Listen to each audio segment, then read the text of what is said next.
Commissioner साहब से कहा था कि बात कर लो, गृह मंत्री क्या कहते हैं, वो नौजवानों को उनका हक देना चाहते नहीं देना चाहते हैं, वरना फिर हम अपने हक अधिकारों के लिए लड़ेंगे। हमारी लड़ाई पुलिस फोर्स से, दोबारा बता रहा हूं, नहीं। प्रशासन के लोग लाठियां खूब बजाएं, लेकिन आज आर या पार, आज फैसला होकर रहेगा कि नौजवानों को क्या मिलेगा। ये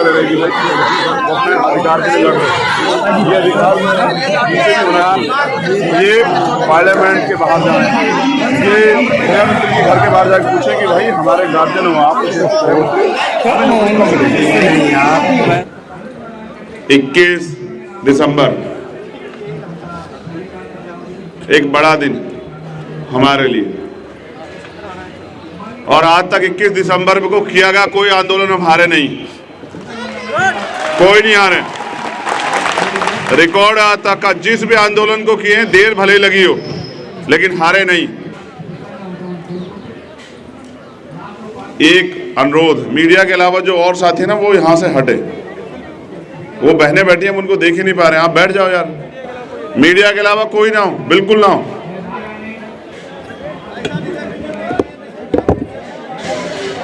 चौहान साहब आज आवाज बस अब बहनों को ऐसे ही सुनना पड़ेगा हमें।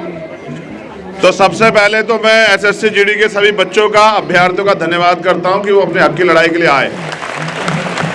फिर मैं दिल्ली की पूरी टीम का, उन सारे साथियों का बिना नाम लिए, जो मेरे आदेश के बाद उस दिन से आज तक मेहनत कर रहे हैं, घर परिवार छोड़ के आंदोलन को सफल बनाने का काम कर रहे हैं। देखिए, मैं एक बात और स्पष्ट कर दूं, दिल्ली के लोग मुझे जानते हैं, प्रशासन के लोग, मैं चाहता तो इस भीड़ को वहां तक भी कर सकता था। ये बस मेरे एक स्टेटमेंट की देर थी, लेकिन मैंने सिर्फ दिल्ली के लोगों को इसलिए अपील की क्योंकि पूरे देश में जगह जगह पे इलेक्शन चल रहे हैं, कार्यकर्ता वहां भी तैयारी कर रहे हैं। लेकिन मैं उम्मीद के साथ जो है ना, पिछली बार समय देके गया था कि सरकार जाग जाएगी, और सरकार को जागना भी पड़ेगा, ये भी सोचने की बात। अभी मुझे आप लोगों से बात करनी, जो लोग यहाँ बैठे हुए हैं।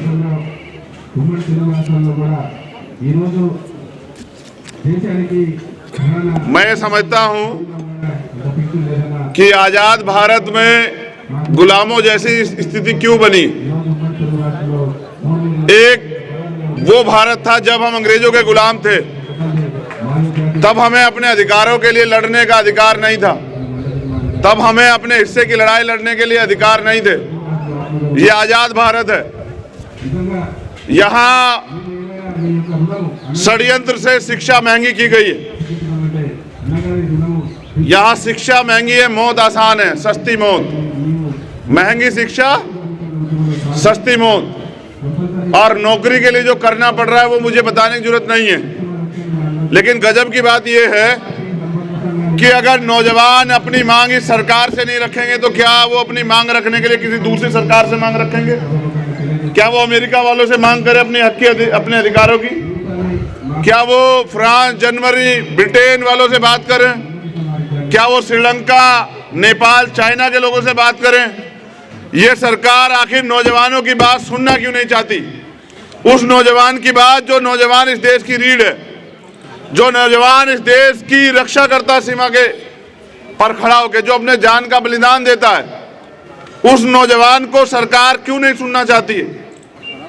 अगर उसका सबसे बड़ा कारण मुझे समझ आता है तो वो ये है कि सरकार नौजवानों को गुलाम समझती है। सरकार हमें जातियों, धर्मों में बांट के राजनीतिक अपनी रोटियां सेकना चाहती है, लेकिन हमारे हक अधिकारों को देना नहीं चाहती। आप इलेक्शन का समय देखोगे, हर आदमी कहेगा 2 करोड़ रोजगार दे देंगे, 15 लाख रोजगार दे देंगे, 10 लाख रोजगार दे देंगे।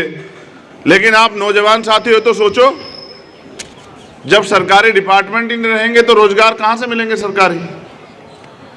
जिस तरह से सरकार निजीकरण कर रही है, जिस तरह से सरकार सरकारी डिपार्टमेंट खत्म कर रही है, आप सरकारी नौकरी के लिए लड़ रहे हो, प्राइवेट के लिए? जरा हाथ उठा के बताना, दोनों हाथ उठा के बताओ कौन सी नौकरी के लिए लड़ रहे हो?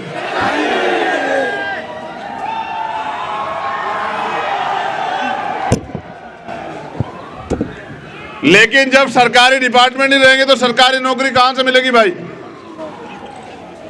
सरकार अब बैंकों के पीछे पड़ी है, उससे पहले LIC के पीछे थी, एयर इंडिया के पीछे थी, सरकार एयरपोर्ट बेच रही है और तमाम तरह की चीजें जो सरकार डिपार्टमेंट सरकार बेच रही है। आखिर सरकार को नौजवानों से इतनी नफरत क्यों है? आखिर सरकार नौजवानों की बात क्यों नहीं सुनना चाहती है? आखिर सरकार जानबूझ के नौजवानों को कमजोर क्यों बना देना चाहती है? मैं रात भी सुन रहा था और अब भी सुन रहा हूं, यहां जो बहनें बैठी हैं ना, किसका 3 महीने का बच्चा है, किसी का 13 महीने का बच्चा है, किसी के 3 साल का बच्चा है। अगर ये सरकार मजबूर, लाचार बहनों की, बेटियों की, युवाओं की आवाज नहीं सुनना चाहती तो ये सरकार है किसकी? जो युवाओं को नकार दे वो क्या युवाओं की सरकार हो सकती है? जो युवाओं को मरने पे, तड़पने पे, सड़कों पे पड़ने पे, भूखे प्यासे रहने पे मजबूर कर दे, क्या वो युवाओं की सरकार हो सकती है? जिस सरकार के इशारे पे पुलिस के लोग, RAF के लोग, जो और फोर्स के लोग हैं, वो बहनों के कपड़े फाड़े, उनको लाठियां मारे, उनको बेइज्जत करे, उनके हाथ तोड़ दे, वो सरकार बहनों की सरकार हो सकती है क्या? जो सरकार बहनों से उनके तरक्की के रास्ते छीन ले, जो सरकार नौजवानों से देश की सेवा करने का अधिकार छीन ले, वो सरकार नौजवानों की या बहनों की सरकार हो सकती है क्या?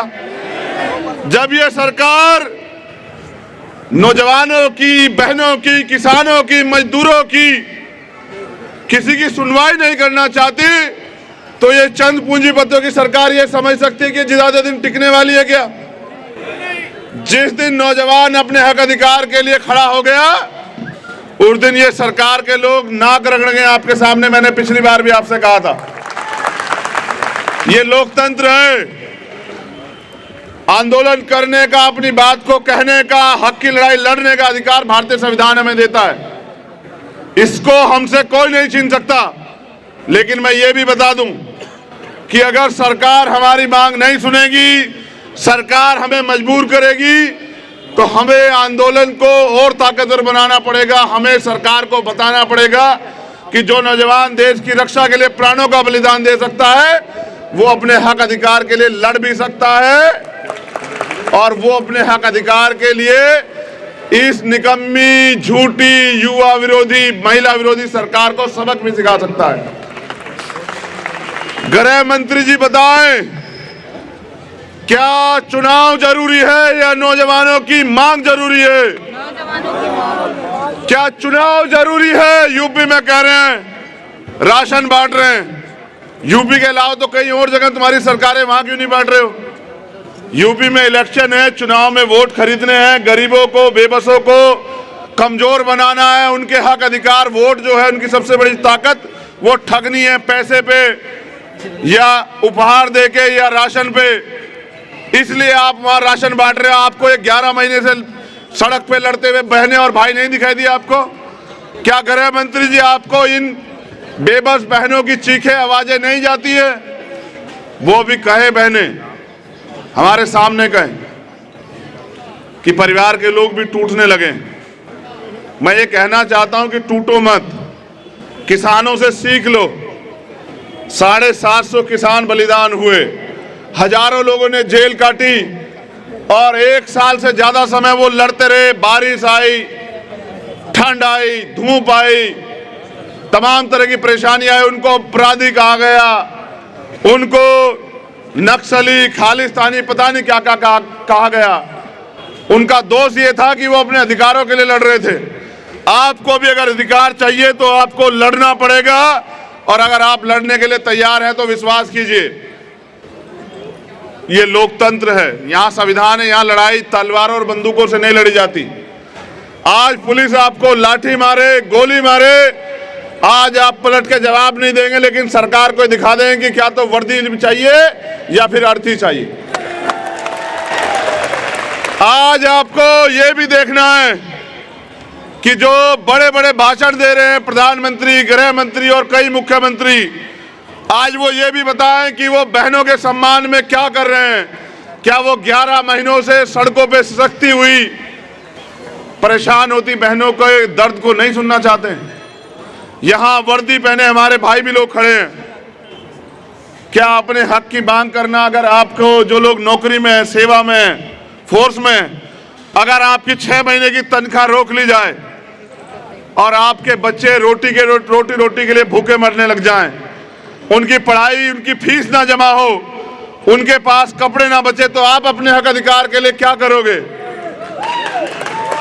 है जवाब आपके पास? अगर आपको अपनी बहन की शादी करानी हो, सरकार आपको तनख्वाह के पैसे ना दे, आपको अपने बच्चे का इलाज कराना हो, अपनी माँ का इलाज कराना हो, अपने बूढ़े पिता को सर्दी में कपड़े लेके देने, और आपको ये सरकार तनख्वाह ना दे, तो क्या करोगे आप लोग? ये नौजवान कलर की नौकरी के लिए नहीं लड़ रहे हैं। मैं फिर कह रहा हूं, ये अगर लड़ रहे हैं तो वर्दी के लिए लड़ रहे हैं, देश में बलिदान देने के लिए लड़ रहे हैं। और मैं आज इनके बीच में यहाँ इसलिए हूं क्योंकि मैं एक नौजवान हूं और मैं नौजवानों का दर्द समझता हूं। मैं बेरोजगारी का दर्द समझता हूं। मैं पढ़ लिख के BA, MA, MBA, MCA करके, PhD करके सड़क पे घूमते बेरोजगार का दर्द समझता हूं, क्योंकि मैं बेरोजगार हूं। मैं जानता हूं बेरोजगारी का दर्द क्या है और इस महंगी शिक्षा में किस तरह हमारे माँ बाप, यहाँ जो बैठा है ना वो अमीर नहीं है। अगर अमीर होता तो वो इस क्लर्क की नौकरी के, इस कांस्टेबल की नौकरी के लिए सड़क पे नहीं होता। ये वो लोग हैं जो गरीब हैं, ये वो लोग हैं जो देश से प्यार करते हैं। 10% पूंजीपतियों ने देश पे कब्जा कर लिया, हम समझ भी नहीं पाए। ये देश जो है हर व्यक्ति कर्ज में डूब गया है। ये है हिंदुत्ववादी सरकार का हल। और यहाँ जो लोग बैठे हैं उनमें से कितने लोग जो हैं मुस्लिम हैं, सिख हैं, जैन हैं, बौद्ध हैं, पारसी हैं, और कितने तथाकथित हिंदू हैं, ये भी आप अपने आप से सवाल पूछो। अगर ये सरकार हिंदुओं की शिष्क्रिया भी नहीं सुन रही, उनका दर्द भी नहीं सुन रही, तो क्या ये हिंदुओं की सरकार है? नहीं है। ये सिर्फ और सिर्फ पैसे वालों की सरकार है और इनको सिर्फ पैसों से मतलब है। इनको अगर देश भी बेचना पड़ जाए तो ये लोग पीछे नहीं हटेंगे। आपको अपने हक की लड़ाई खुद लड़नी पड़ेगी। मैंने तो कल कहा, कल शाम मैंने लिखा कि नौजवान देश की रीढ़ है। सरकार को चाहिए कि नौजवानों के लिए रोजगार की व्यवस्था करें, रोजगार उत्पन्न करें, रोजगार तैयार करें और उड़ने का मौका दे, नौजवानों को खुल के जीने का मौका दे, उनको अपने अवसर प्रदान करे कि वो आगे बढ़ के इस देश की तरक्की में योगदान करे, टैक्स दें। लेकिन आपने नौजवान को दिया क्या पिछले 7 साल में? बेरोजगारी, सुसाइड, लाठियां। जब हक के लिए लड़ने आते हो तो लाठियों से पीटते हो, जूतों से पीटते हो। क्यों? ये किसी दूसरे देश के लोग हैं क्या? क्या ये आपके बच्चे नहीं हैं? और अगर अमीरों को गरीबों से इतनी नफरत है तो लिखो कि बहुत कम समय बचा है गरीबों के पास, आप गरीब हक की लड़ाई के लिए सारी लड़ाई लड़ने को तैयार है। अब अमीरों को अपने दरवाजे मजबूती से बंद कर लेने चाहिए। अब गरीब किसी से रुकेगा नहीं। अब गरीब ज्यादा दिन मांगेगा भी नहीं, क्योंकि जब जुल्म, जाति, अन्य अत्याचार की इंतहा हो जाती है तो फिर क्रांति जन्म लेती है। और आज इस धरती से क्रांति जन्म लेगी, जंतर मंतर की धरती से। और आप जानते हैं, मुझे गवाही नहीं देनी, ये देश बलिदान का देश है। हम शहीद आजम सरदार भगत सिंह के भाई हैं, बच्चे हैं। इंकलाब! इंकलाब! इंकलाब! इंकलाब! युवा अब जाग चुका है। हम शहीद आजम उधम सिंह के बच्चे हैं। हम शहीद आजम सरदार करतार सिंह सराभा के बच्चे हैं। हम बाबा साहब अम्बेडकर के बच्चे हैं। हम सरदार पटेल के बच्चे हैं। हम इस मातृभूमि की रक्षा के लिए अपने प्राणों का बलिदान दे सकते हैं, लेकिन अपने हक अधिकार छीनने नहीं देंगे सरकार को। सरकार सुन ले। मैंने कमिश्नर साहब से कहा था कि बात कर लो, गृह मंत्री क्या कहते हैं।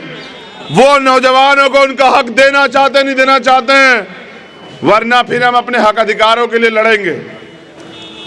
हमारी लड़ाई पुलिस फोर्स से, दोबारा बता रहा हूं, नहीं। प्रशासन के लोग लाठियां खूब बजाएं, लेकिन आज आर या पार आज फैसला होकर रहेगा कि नौजवानों को क्या मिलेगा।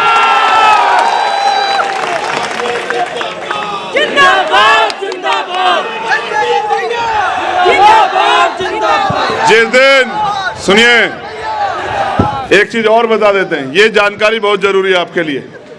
अब मुझे इसके लिए वहां जाना पड़ेगा कि मैं सबको देख लूं। देखो मैं ये मेरी एक जानकारी है। इतने लोग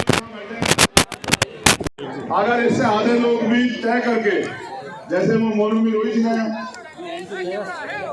अगर इनसे आधे लोग भी तय करके ये निकल जाए घर से बाहर, मैं कहता हूं जिन्होंने आजादी की लड़ाई की शुरुआत की थी, क्या वो इतने रहे होंगे? बताओ ईमानदारी से।